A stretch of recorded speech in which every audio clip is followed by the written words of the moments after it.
how do you define the difference between saying, okay, well, in that case, I am my own universe, and so therefore everybody else is just a figment of my imagination, and I'll just sit in this chair for the rest of my life? Well, it's this and that, not this or that. Explain that.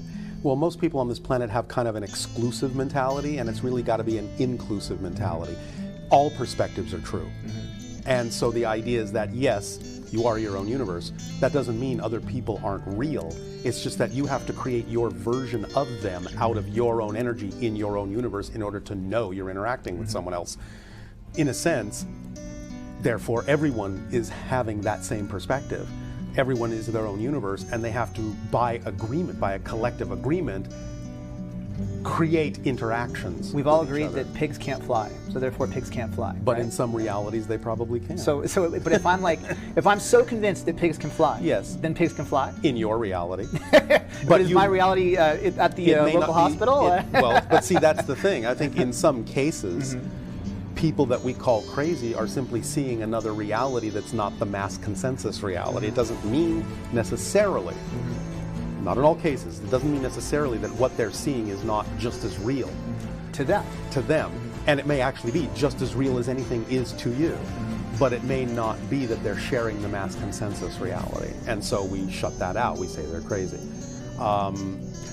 Before you say anything else, I want to go to one more clip because this applies to that. Well, isn't everybody in this room experiencing the same reality? No, that's the point that you're missing. They're not. You are experiencing similar realities by agreement, but they're actually not the same. So, is there people in this room that don't have any clue and won't be affected at all by the FEMA camps, the 78 million? Correct. Correct. There are those that will be affected by it because they choose to live in fear. There are those that will never see it because they don't. It's that literal.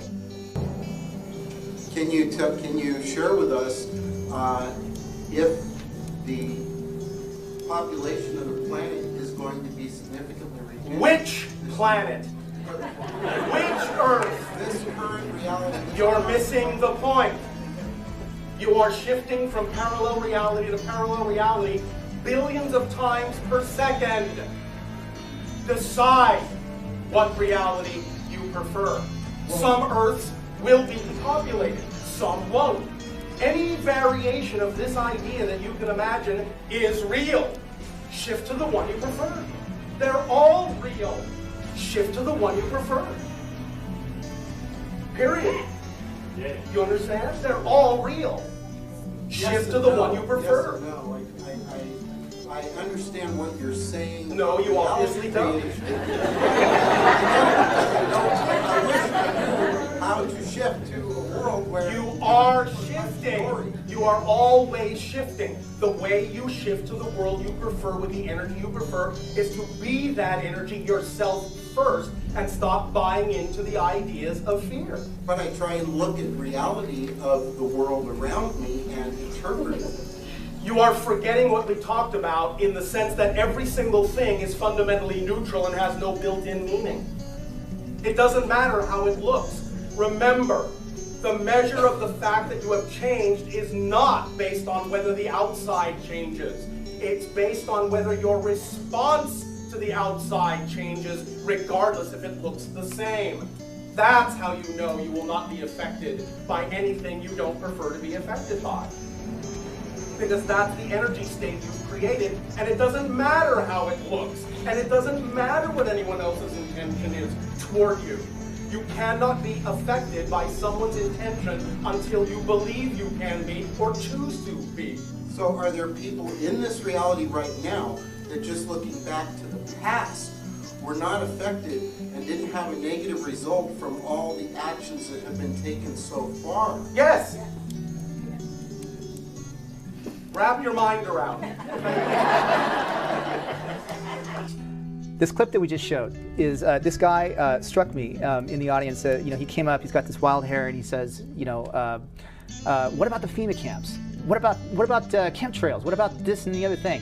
And I thought the answer was so awesome. It was, well, if that's true to you, then it's true to you. Sure. It's not true to you or you, but it's true to you. That's what they'll experience. And that's and I find that really interesting, even from a psychological perspective, because if I think somebody's out to get me, well, pretty soon somebody's going to be out to get me because that's the way I'm acting. Sure. You know, and I think that that's what you're setting up. Yeah, that's what you're setting that up. So it applies on so many different levels. But what's interesting to me though is how do you shift? And I know you've said this before. Is the you know, notice the difference as much as you can. You know, to shift from one version of reality to another. What's the best way to do that? Like, how do you notice that? Well, first of all, the first step is to realize we're always shifting. Right. It's not something you have to learn to do. It's recognizing that you're doing it, and then understanding consciously and intentionally that there is a particular reality you would prefer to shift to. And since we're shifting all the time, the only reason we don't notice that we're shifting all the time is because the realities we keep choosing to shift to are so similar that it just seems like tiny little changes are taking place over long periods of time, when in fact we're shifting to whole realities. Once we know that, and we start allowing the reality we shift to be different enough from the reality we shifted from, we'll notice that we're shifting all the time because the difference makes us notice it. But it's when the difference isn't so great, we just don't notice. So it's really taking, in a sense, a larger shift in the sense of making that reality look different, so different you can't deny that you've shifted to another reality. But how are you defining what different is? Because I can say like, well, tomorrow I want the sky to be green, you know, but it's not going to. It needs to be relevant to what truly actually excites you. So the idea is that what really is germane for your life is highly, highly creatable. There are things that are simply not relevant to the reality stream you've chosen, and so while they're not impossible, they're highly improbable. You have to know the difference between what's relevant to the path of your excitement and what is simply fantasy for you. Right, because fantasy then becomes ego.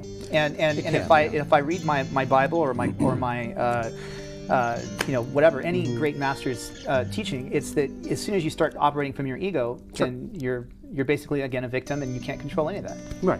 You know, you're not making this stuff up when you talk about parallel realities. No. You know, this is something that, you know, scientists have been talking about on a very mainstream level in quantum physics. You know, they already know that this exists. That you know, they can look at a particle that can go either this way or this way, and depending upon where they're looking, it'll go that way. Right. You know, and all you're doing is saying that concept applies to your entire life, not just in that reality. Not just on the quantum.